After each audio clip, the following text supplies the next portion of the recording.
The inquiry into who leaked details of Simon Bridges' expenses to Newshub is off, with Parliament Speaker now certain it's an inside job. It follows revelations the leaker anonymously texted the National Party leader last week, claiming to be one of his own MPs.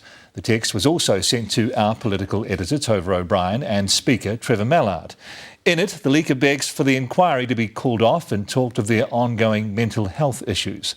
Here's Tova's report.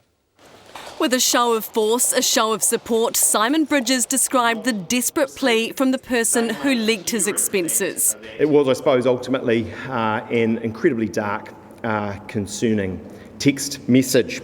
A text message begging him to call off the witch hunt that could identify them, explaining ongoing issues with mental health. It's the very clear threat in the text that they do not want it to happen and that they are in very serious personal danger. Bridges, the Speaker and Newshub received the text which started, "Hello Simon, I am the leaker of your information. There are some things to tell you. I am in your caucus. I can prove this." But Bridges isn't so sure.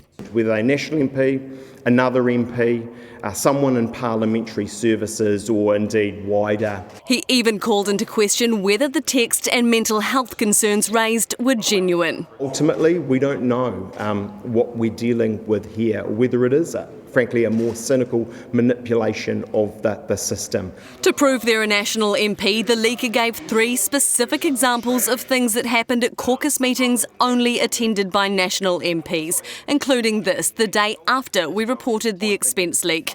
On Tuesday, you, Bridges, told an MP in front of everyone that you thought it was the Speaker that leaked the information. And we're not cold-hearted people.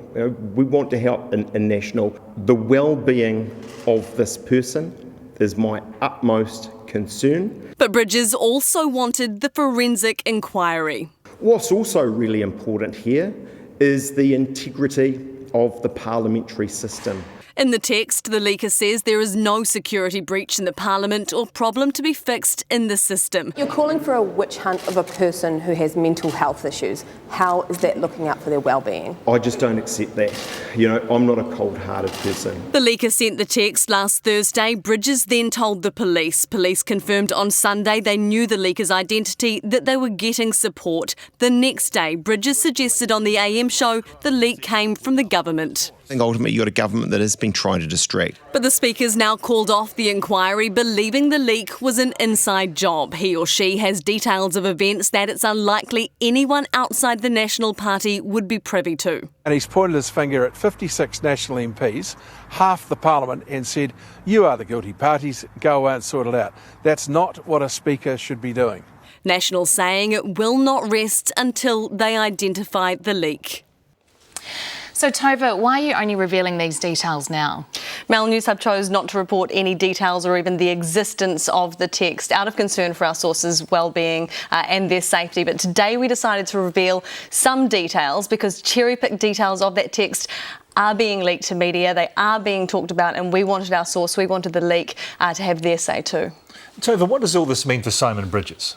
Yeah, well, Mike, if the leaker is from National, and then also if national MPs leaked details of that text to other media, which it appears may have been the case, then you've got 2 leaks coming out of the National Party. That is not good for any leader of any party. And one of the details that came out and some of the details that were leaked to other media was that this person thought that Simon Bridges was arrogant. They thought that his leadership was in trouble. These are not the kind of judgments a leader of any party wants to have bandied around.